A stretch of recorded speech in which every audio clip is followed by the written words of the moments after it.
Welcome to the first episode of the At Risk of Losing My Job podcast. I'm your host, Maxilia, and today we're going to deep dive into political topics that everyone's been talking about, but from a Gen Z's perspective. Today, we'll discuss Vice President Kamala Harris's bid for the presidency. I've done the research, so you don't have to. Let's get started. So you're probably wondering what makes me qualified to even have a podcast like this. Well, for one, if you care enough about politics to have a podcast, you're probably going in the right direction. That's usually my take. Unless it's one of those manosphere podcasts, then disregard everything I just said.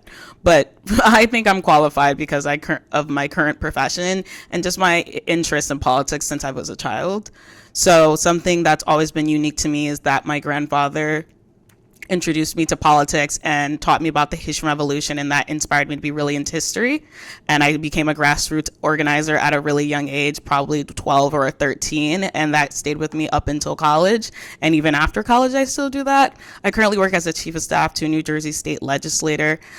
We write a lot of different legislation, from menstrual equity to remote patient monitoring to camera bills and various other things. It's a really cool job. It's something that brings me a lot of pride and joy. And so, yeah, I know a lot about politics. I watch the news every day. I read the newspapers every day.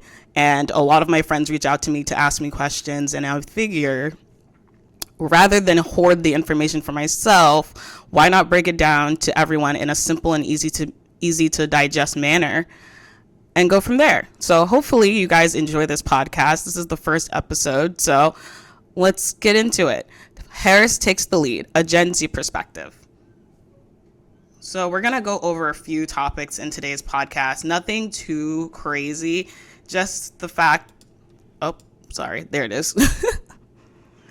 So we're going to go over the nomination timeline of Kamala Harris possibly getting the nomination for presidency, who she is, what the Biden-Harris administration has even done, what in the heck is the DNC, why do people keep talking about that thing, and then YouTube and book recommendations for those of you that don't really, well, I don't know, for those of you that want to learn more, that's better. So the road to nomination. Some unprecedented things happening in the United States of America. As many of you know, Vice President Kamala Harris has been endorsed by President Joe Biden to become president of the United States of America. Has this ever happened before? I mean, this is crazy. This is something I've never, well, I'm only 27, so there's that. I was going to say I've never seen this in all my years of living, but also I'm not that old. This really hasn't happened before, right? Well, we say it's never happened before because we've never had it happen with only 4 months left until the election. That's true.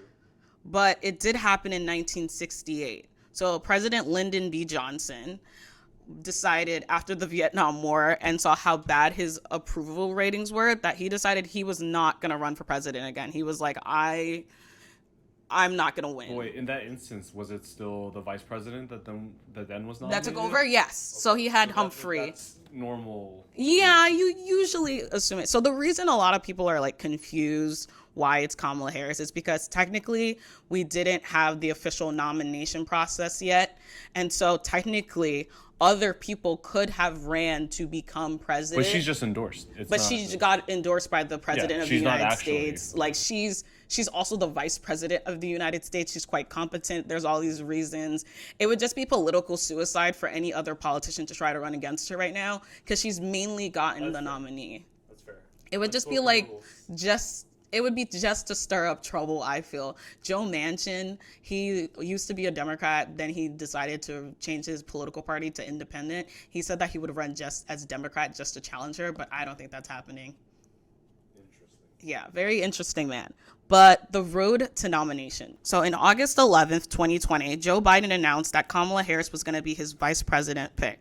After that debate between her and the president, I don't know if everyone saw it, but I highly recommend, if you want to know what Kamala Harris is like in a debate and whether or not she'd be able to beat Donald Trump in a debate, please, please, please go watch the 2020 debate that she has with President Joe Biden. It is crazy. She was a lead prosecutor. Sorry? 2020. Okay. Yes, highly recommend. It was during that time where almost every Democrat was running for president. Cory Booker was running for president, and Amy Klobuchar was running for president. It was a lot of people. So in August 19th, she officially accepted the VP nomination, and then he wins the election and they get inaugurated. So leading up to this decision, things are going pretty good. People really like President Biden and Vice President Harris. People are so relieved that Trump isn't in office. Everything's going pretty much according to plan. But somewhere down the line in early 2024, some rumors begin to start about Biden's health and his age, but mainly his health. So people start having speculations about his potential to be reelected. And then they discuss that this becomes like a bigger thing because newspapers and news media stations start picking up the fact that people are feeling uneasy about Biden's age and about his health. There was even a New York Times article that claimed that Joe Biden might have had dementia. There was no claims to substantiate that. There was nothing to substantiate that claim, rather, but that was just like an article that like ended up being in the ether somewhere. So it was really interesting when we finally get to the debate, which is where things really start to go downhill. So like if you were busy living your life and trying to keep your head afloat, had no idea that there was a debate happening, that is totally fine. There was a debate that happened between Trump and Joe Biden. It's actually a historic debate, not because of what happened during the debate, but it's actually the first time two presidential nominees, and like one of them wasn't officially the nominee. Like Joe Biden is not officially the nominee until he goes to the DNC and gets selected and all that stuff. So technically it was the first time that a president had a presidential debate and he wasn't the nominee officially yet. So that's the first time that's happened in the United States history. And then we would also see the downfall of the debate itself, it was kind of a mess. And so during the debate, it seemed as though President Biden was not in his best positioning. He's usually really quick-witted. He's usually really well articulated. He's like usually a powerhouse when he speaks. And so to see him during the debate, it seemed as though he just like wasn't fully cognizant. Whereas Trump was ranting and raving and no one was stopping to pause this. As Trump does. That's what makes him interesting as a person. Yeah, but I was like, I don't even think Trump was making sense either. It was just like a very interesting time in American history. So after that debate, there is a massive fallout. Democrats start to call for Biden to drop out of the presidential race. Nancy Pelosi, the former Speaker of the House, actually openly goes on national TV and requests that requested that President Joe Biden step aside and allow for someone else to take the mantle as president. That I had never seen anything like that happen in history before. I would need some history buffs to correct me and let me know if this has happened before, but I have never heard of the Democratic Party basically asking the president to step aside so that someone else could be the nominee and not the president. So wait, as someone who isn't literate in politics, yeah. Nancy Pelosi is Speaker of the House for Democrats, correct? Or yes, for the Democrats. What does that mean? Basically, when someone says like you're Speaker of the House, it's essentially the person that holds the most political power in the chamber. Think of like, so in New Jersey, we have a Speaker of the House. Our Speaker of the House is this really important person. They basically can influence which legislation moves through the House.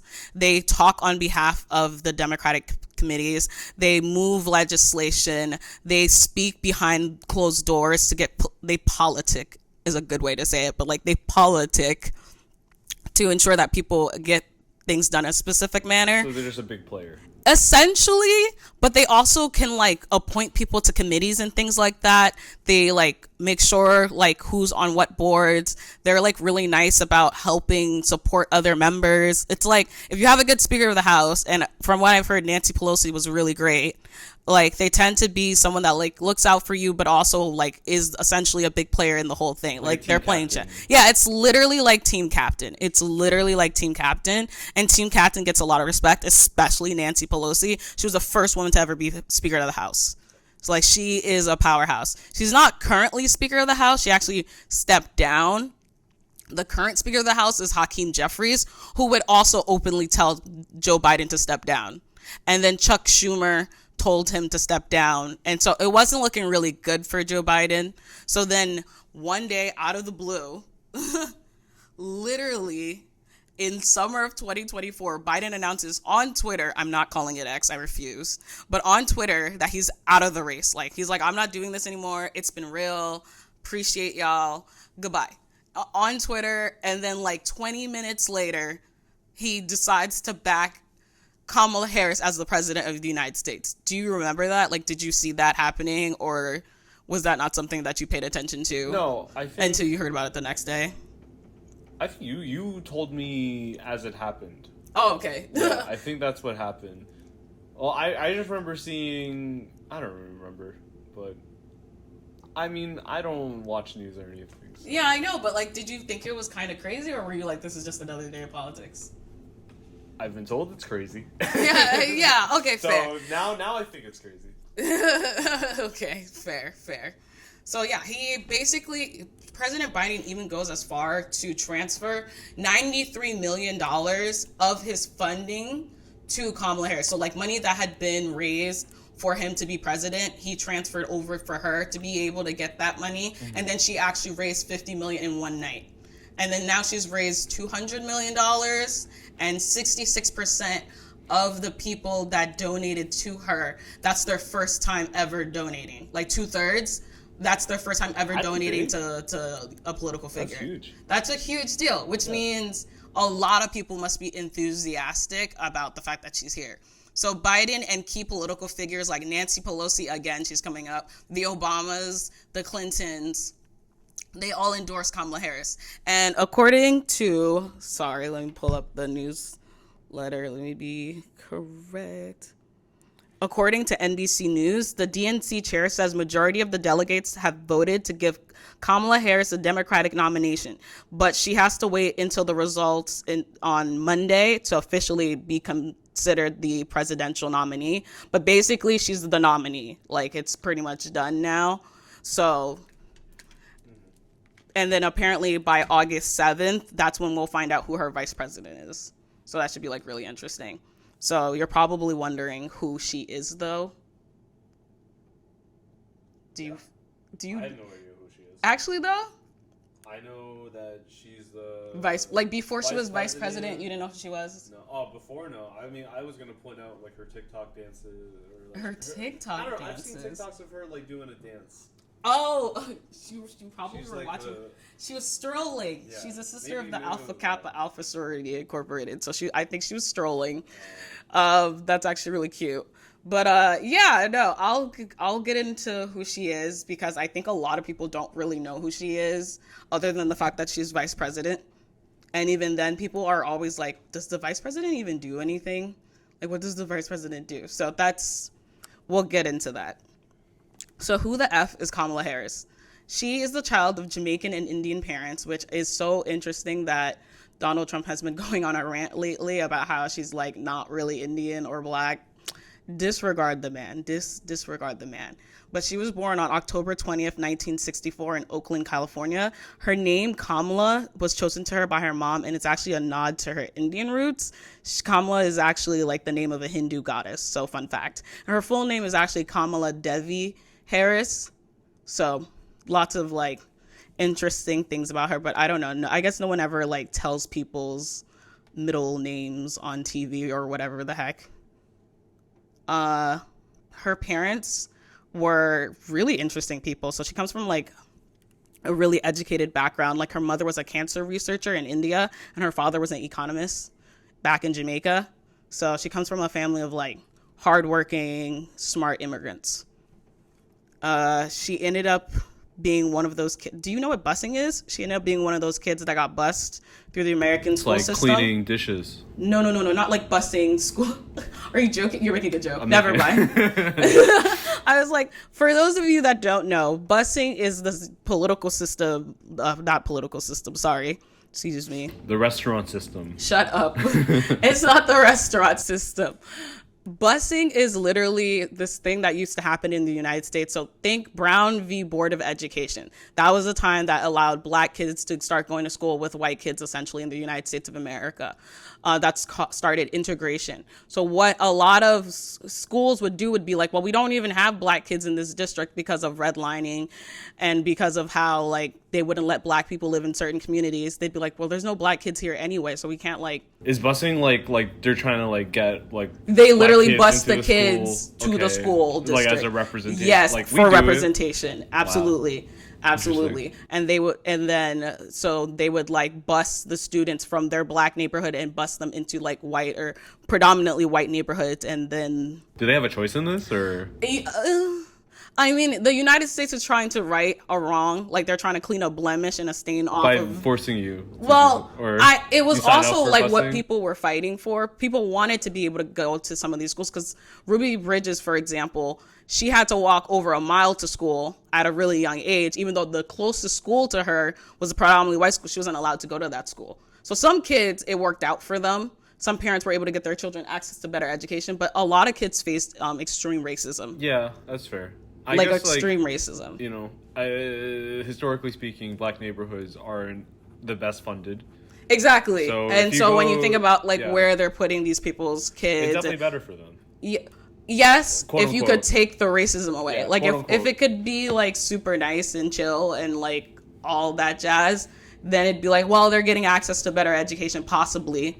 And some kids aren't being forced to go to school longer, but like, I mean, the fact that we even had Sounds to like a do whole that topic as a on its country. own. Yeah, we'll do an episode on America's segregation system and why black and brown people still live in segregated communities, because that's a whole thing in America. But anyway, back to Kamala Harris. She would later on, after being bused all throughout the United States. No, I'm kidding. So later on, after being bused, she would go to graduate from Howard University, and her undergraduate degree was actually in political science and economy. And then she became a sister of the Alpha Kappa Alpha Sorority Incorporated. Do you know what that is? Do you know what the Divine Nine is? Have you ever heard the phrase Divine Nine? It's like Jesus and No, no, Okay. it's Zeus. no. Like, oh, the Greek letters, you mean? No. No. Okay, that's fine. That's fine. The Divine Nine refers to the 9 historic black fraternities and sororities that made up the Pan-Hellenic Council. And so basically, back in the day, like, some of these organizations were founded in like 1908. Like, they're really old.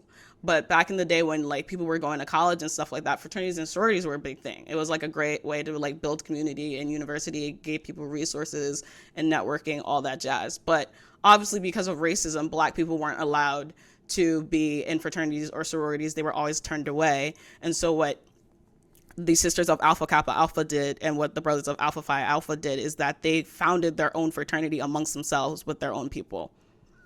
And then so Alpha Phi Alpha would start, and then it would be Alpha Kappa Alpha, and then so forth and so forth and so forth until it was 9. And then they would form a council. And now there's like fraternities all throughout the United States of America where like they are. And so it's just like this really historic thing in black history.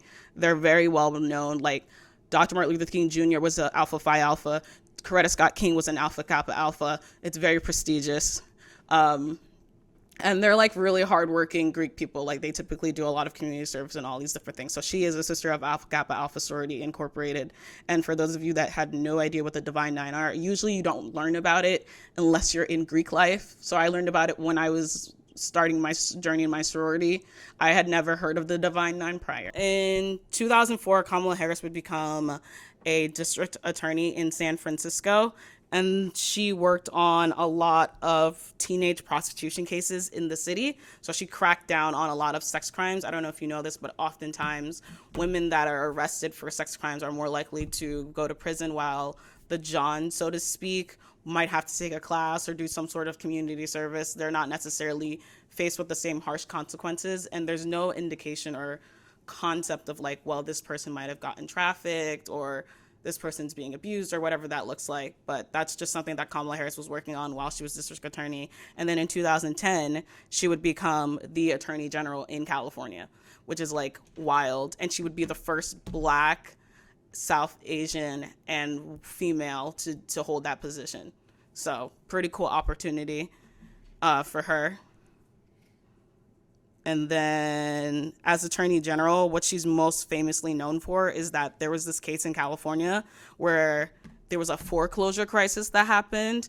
And so California was provided with $4 billion to rectify like their foreclosure situation. But what's really interesting is that Kamala Harris said no to that. She was like, $4 billion is not enough money. Like, you need to give them way more money. And she was actually able to get them $20 billion. So people thought she was grandstanding and she was standing on business, and she got them like $20 billion. Like, it sounds like is that not politicking? That's like exactly. She knows what she's doing. I've heard arguments that like Kamala is like, she's not a politician, or like she, you know, like people who were president have been, I don't know, like senators or whatever. Yeah, but she's been senator. Oh. Yeah, I mean, okay, so the right will say that she's not really bright. That's one of their, like... I've heard that argument, yes. So. But that's just racism, I feel. I think, and like, we'll break this down in the podcast. Like, I think if you actually know her credentials, it would be wild to think that she's unqualified to be president of the United States. This is just half of her career. Yeah. I didn't even get to the point of her being senator yet and what she's done as vice president. So, yeah, she's pretty impressive. And at this point, she's like in her 30s or something. She's just killing it. Clearly. Yeah, so it's wild. I think it's an argument that people on the right try to use, but I don't think it holds like a lot of water, like when you actually know her credentials. But if you know nothing about her and you hear that all the time, you're going to be like, how did this lady become vice president? But no, she's quite competent. So she becomes a senator, and then as a senator, she votes on a lot of progressive bills, and it becomes this whole thing. They start calling her progressive Kamala. And then she ends up running for president leading up to the 2020 election. And then that's when you should watch the Biden versus the Harris debate. And then she's selected after that debate, after everything that goes down on that debate floor. Joe Biden picks her to be his vice president. Crazy stuff is going on. Like, I was so surprised when she became vice president, not because I thought she wasn't competent, but I just thought like how they duked it out on the debate floor. I was actually really excited to see that they were able to recognize how cool and how powerful both person was to work together. So that's also something really interesting about their combination. Harris was then selected to be the vice president, and then she would win the election with him in 2020. And then, do you know some of Kamala Harris's best like dance TikTok not her dance moves. Like you just the tick. Okay, on TikTok, she's really popular right now with the Charlie XCX brat stuff. I heard that there was someone like trying to make her big on TikTok. She's trending on TikTok right now. Like, have you heard "You exist in the context in all of which you live and came before you"? Have you heard that one? That's one of her famous lines. Actually, or you think you just fell out of a coconut tree? I think I've heard that one. Or this was my favorite. I love Venn diagrams. I love Venn diagrams. Like, who doesn't love Venn diagrams? So we love Kamala Harris. We stand with the words. But a lot of people often ask, like, what has she actually accomplished? Like, what has she done? Like, what does the vice president do? What does the campaign actually accomplish? And that's like a fair question to ask if you've never like really seen anything come out of fruition of like certain presidents. If you're like, whoever's president, I have the same experience. It's usually because you're not paying attention to certain things. But there's a lot of things that I would say, like, there's a lot of things that they've done that I didn't even know about until I was doing research for this podcast. So I think it's like really easy to like not know what's going on. And so like, again, the point of the podcast is to try to help you guys out with that. So some of the things that she was most known for and that her and President Biden are most known for is rebuilding the infrastructure, they always say. They also had the first meaningful gun violence reduction legislation in like 30 years. So it's like one of the first times ever that we're getting that type of legislation. And then they protected marriage for the LGBTQIA plus community. And if you go on their website, you can see them like mention like various things that they've done throughout the year. So like, for example, the most popular things that they do like little biographics on their website, and you can see like working people, like more people working. So according to Joe Biden, this is like historically the lowest unemployment rate ever, with only 3.5% of people in the United States being recorded as being unemployed, which is crazy because that's just like very few people that aren't working right now, like 3.5%. We talked about the meaningful gun legislation, and then there's more people with health insurance right now than there has been before. And so only there's a historically low 8% of people that do not have insurance, which to me is kind of wild because I feel like I know a lot of people that don't have health care. But some people, I think it's because they can't afford to pay insurance and also pay rent, so they don't get health insurance. But like, that's another day in being poor in America. Womp womp. Uh, and something that President Biden's been working on during this time, like as he figures out what he wants to do before he leaves office, is fixing the Supreme Court. So one of the things he wants to do is expand the court, which means like there'd be more people to add to the court so that we wouldn't have such right-wing conservative Supreme Court decisions. Like, it's getting ridiculous. We've already lost abortion and affirmative action. And so that's like one of the things that he's trying to work on. He's trying to create term limits for Supreme Court justices.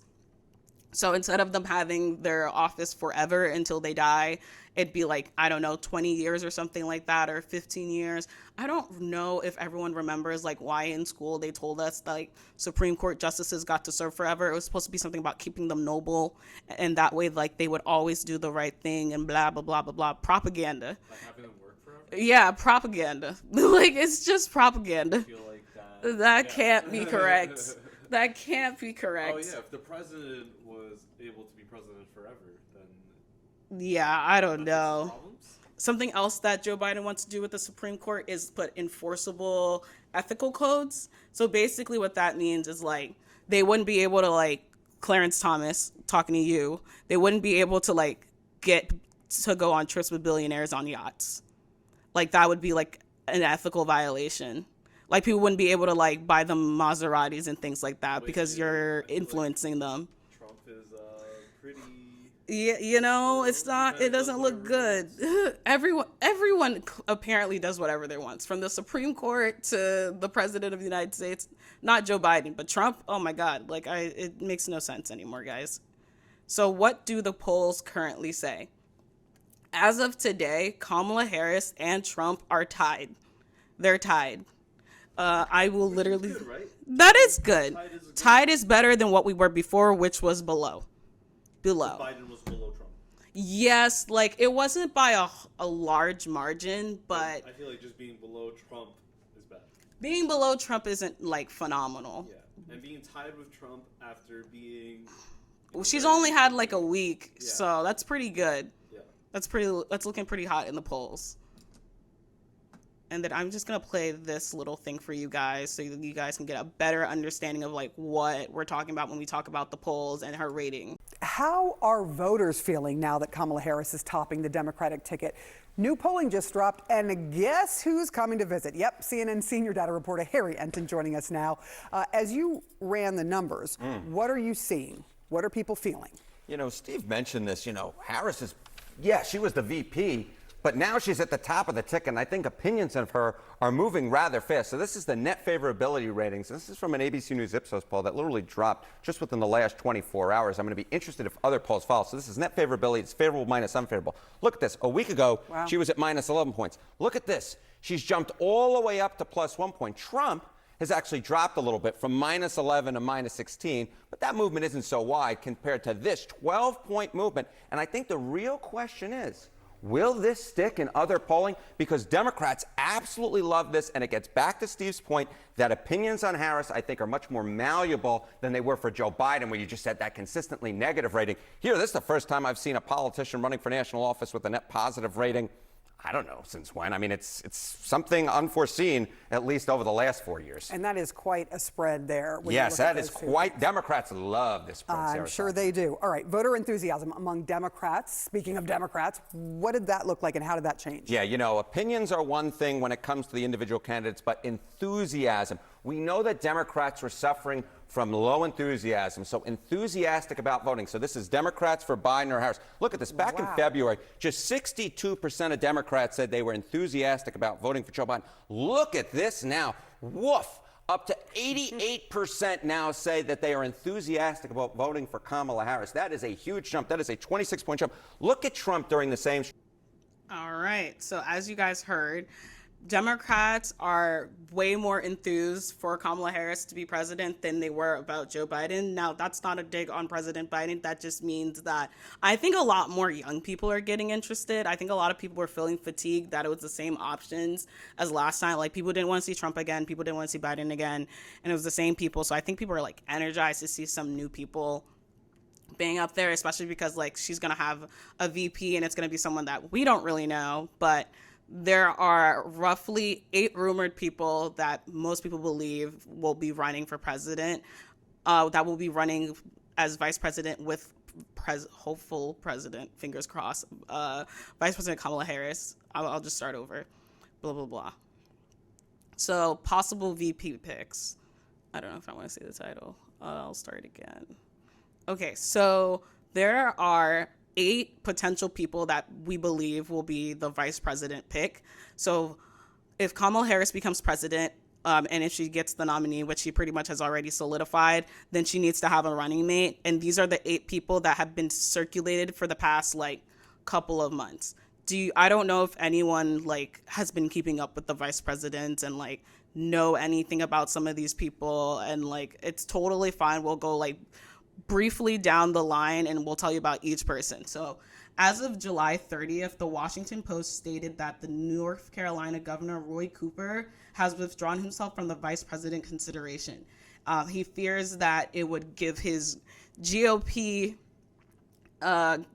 lieutenant governor a chance to take over for him. Like, if there's a vacancy, like if there's a power vacuum, he's like, I don't know if, like, my state is going to be, like, good without me. So he decided that he's not going to do it anymore. Is there a story there or something? I mean, that's the story that he gave, but I don't know if there's more. You don't like the story? No, I don't. What does that mean? I don't know what it means. It basically is like he's political. The state that he lives in is North Carolina, and it's a swing state essentially. Sometimes it's blue, So sometimes what, it's red. Democratic? Yeah, right now it's Democratic with the Democratic governor, but they have a Republican lieutenant governor. So he's like, I don't know if I really want to be, like, out and about running for president and vice president.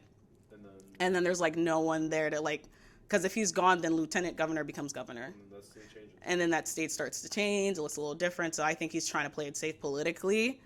Or he just doesn't. No, I think he's just trying to play it safe politically. Well, that's fair, right? Yeah, it's very fair. And if anything, it's very smart, which is nice. So The Guardian has various things to say about various people. So Pete Buttigieg. What do we know about Pete Buttigieg? He's actually our current Secretary of State or Secretary of Transportation, I should say. And he literally would be our first gay vice president if he got it. Then there's Governor Roy Cooper, who is from, hold on. I'm going to just go through each person. Okay. According to The Guardian, these are the interesting facts about each member of this list for potential vice president picks. So The Guardian wrote, Bashir is a Democrat who won 3 statewide elections in a deeply Republican state and has made investments in public education in opposition to school choice. Transportation Secretary Pete Buttigieg, who would, if he became, like, vice president, it would be like the ticket would be a black woman, a black Indian woman president, and the first gay vice president. That's pretty big. That would be crazy. That would be crazy. But is America ready for that? That's the question that all the podcasts that I've been listening to have been saying. Like, is America ready for this? I'm ready for it. I mean, I would I feel like that's eat the it up. best case scenario for it. I would eat it up. So, I mean, you know, he's really been known for, like, supporting teachers and pay raises and, like, working on additional funding for schools. He steered the education department to focus on development of teachers and professional classes. So he's a pretty cool guy. He's been all over podcasts recently, so people think that he's doing his, like, VP run. I don't know if he is. That's just something I heard on Pod Save America. I'm repeating it here. I don't know if that's true, but I thought that was interesting. Then there's Senator Mark Kelly. He used to be an astronaut and in the Navy, and his wife very famously got shot in the face for being an anti-gun activist. And he stuck beside her. He's my favorite out of the VP picks. Like, if I can be biased, he's my favorite out of the VP picks. He stuck beside her during the whole thing and helped nurse her back to health. And he's just like a great guy. And I think like a lot of people think that he's this like really cool straight-laced senator with like a really cool like diplomatic background being in the Army. I come from a military family, so they like touches me that he's like this military guy as well. So I don't know. He's my favorite out of everyone. And he's bald. That's my favorite thing about him. And he's a staunch advocate to end gun violence, obviously. He's a former NASA astronaut, as we said, and like in the Navy, he used to be a combat pilot. Is that not insane? It's impressive. It is really impressive. It's really cool. He sounds like a made-up character in a movie. Like all the things about, like he sounds like a made-up character in a movie. World's greatest husband. Super, like has war stories. Like super cool guy. Okay, but the Guardian goes on to talk about J.B. Pritzker. He was the Illinois governor, and education was a major part of his state budget for 2023. He got over $1 billion for K-12 schools in his state. Pennsylvania Governor Josh Shapiro is the most popular person for a vice president pick. He's from Pennsylvania. He's the current governor of Pennsylvania. The reason a lot of people like him is because we need to win Pennsylvania in order to win the election because of the number of electoral votes. And a lot of people think that if Josh Shapiro is vice president, then by all means, we would win Pennsylvania because he's really popular in Pennsylvania. He's also young. He's also a prosecutor. So it'd be like double prosecutor versus the felon. It'd be wild. And then there's Minnesota Governor Tim Walz. He's the only candidate on the list that used to be an actual teacher. So, and he does a lot of stuff for education and social studies teachers and football coaches. Then there's Governor of Maryland, Wes Moore, who signed bills aimed at combating teacher shortages and that pay student teachers. And then there's Michigan's Gretchen Whitmer, who said she didn't want to do it.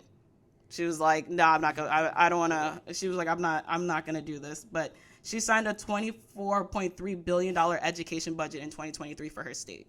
So almost every person is like super into education. Yeah, that sounds great. I mean, the state needs it. The state definitely needs someone that like actually cares about academics. When you say the state, what does that mean? Like state can also mean a country. Okay. Like it could be like when we say the state, I could be talking about like the United States of America. Sorry, it's like a politics term, like the state. But I don't mean like the state of Illinois. When I was talking about the Illinois governor, I was referencing the state, but like the state is just the state is term also from above. yes. Okay. So hopefully that helps, guys.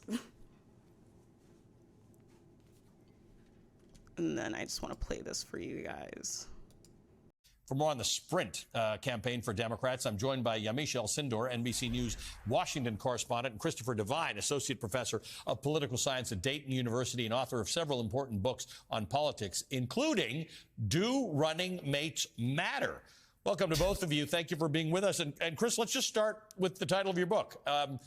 Do running mates matter? There's a lot of conventional wisdom these days that they don't. And when you look at Trump's pick of J.D. Vance, you almost wonder whether he cared about it. But I think for Kamala Harris, the math is a little different here. It does matter. Absolutely, Ali, and thank you for having me on. This definitely matters for Kamala Harris, and to voters it matters for the reasons really that you were just describing, what she said were her top criteria, which, by the way, most presidential candidates say that.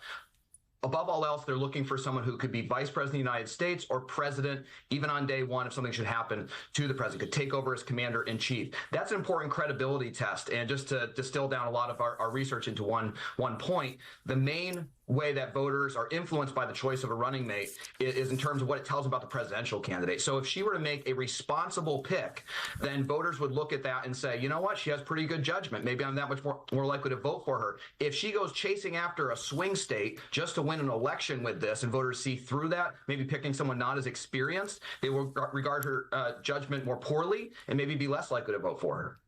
Yamiche, depending on how you count this, there are as many as 12 people. Okay, you heard it there, folks.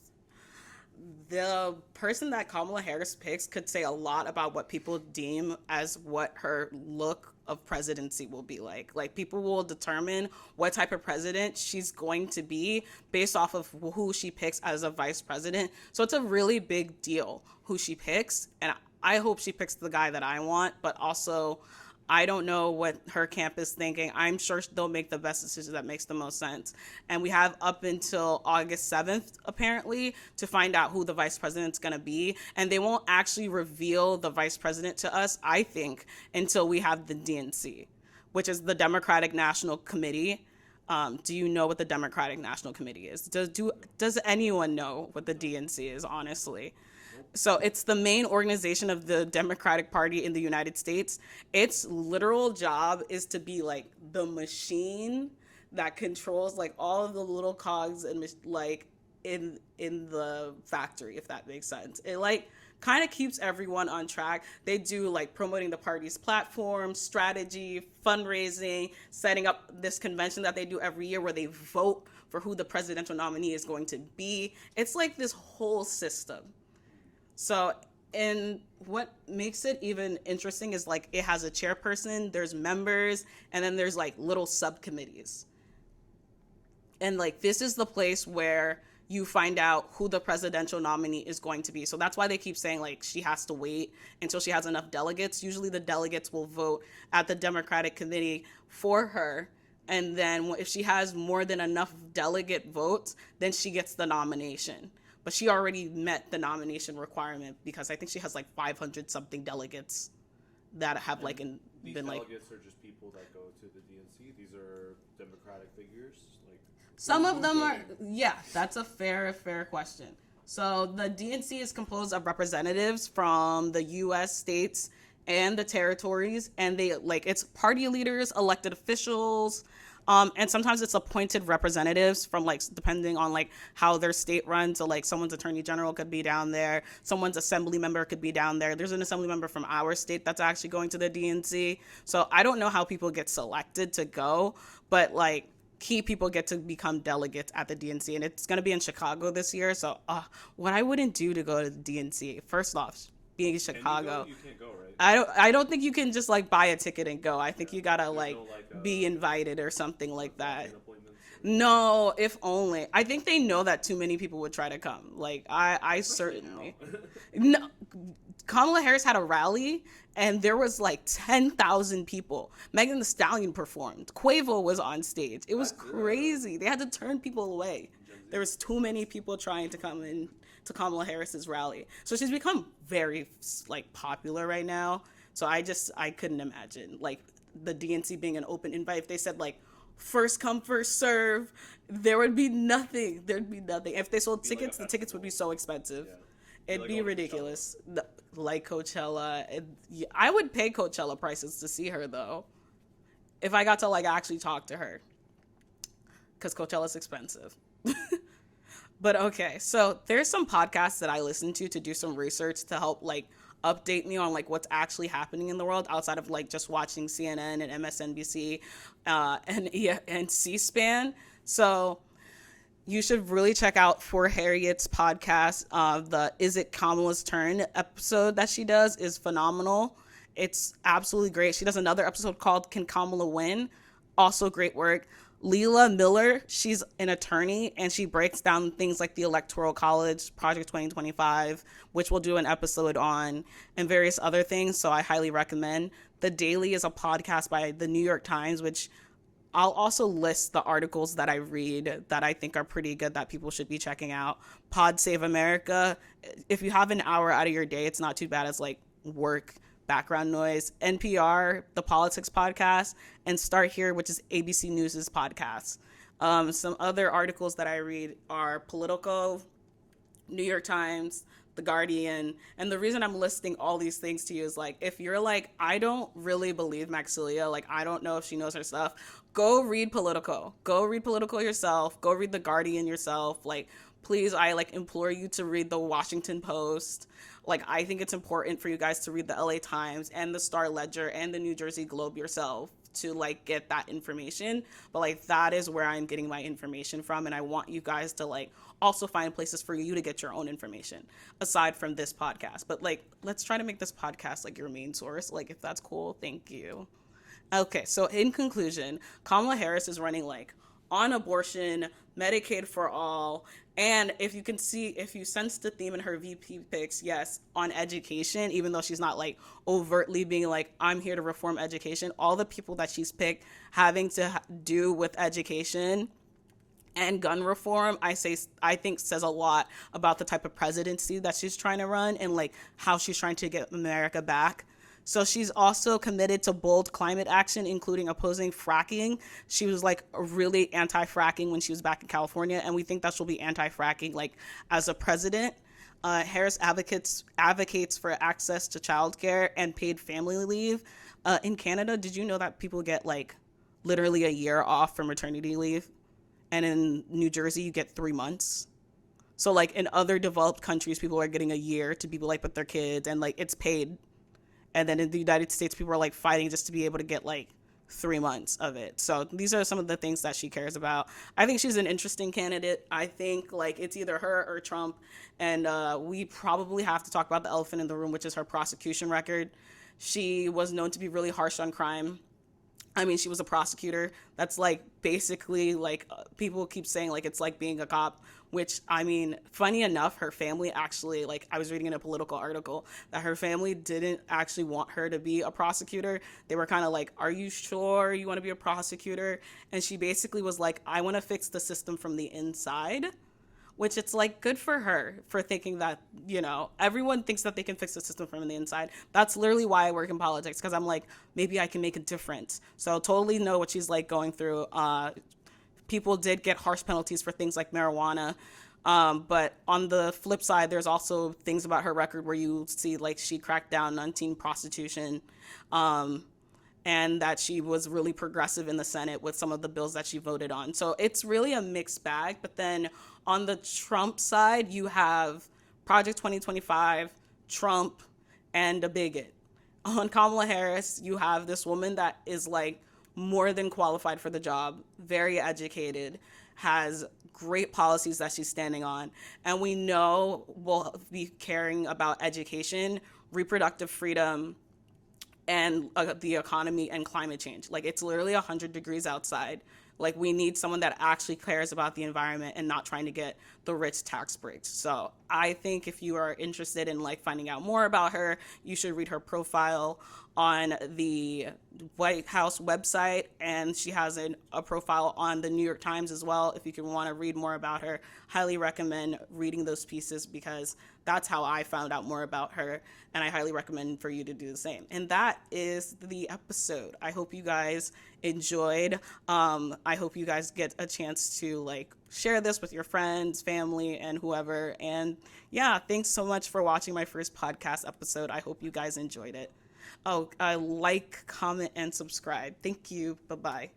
Hello, guys. I have really exciting news. We just found out who Vice President Kamala Harris's vice president pick is going to be. It is actually Tim Walz, Minnesota governor. He was the only person out of the vice president candidate picks that was a teacher. And he's most notably known for his progressive ideals and some of the most progressive policies that he put into place. You're probably like, okay, give me like 2 examples. For one, he's literally the reason that everyone in Minnesota gets free school lunch despite your income. That's like amazing. That's making sure that every student goes to school in America, or in his state, I should say, without being hungry and can focus on academics and school. Something else that he did most notably when he was a teacher and a high school football coach, I believe it was high school. Let's just say when he was a football coach, he actually started the first ever like gay straight alliance that America had with his students, like creating an actual alliance between queer and other LGBTQIA plus students to make sure that they knew that their voices were heard and that they wouldn't feel subjugated, they wouldn't feel ostracized, they wouldn't feel alone in their school. And having someone like the head football coach be in charge of that movement and pushing for them to have better rights and pushing for them to be seen as people is really notable things about Tim Walz. We'll talk about him more in the next podcast episode, but wanted to give you guys that update. I hope you're all doing well, and I hope you continue to listen to the podcast.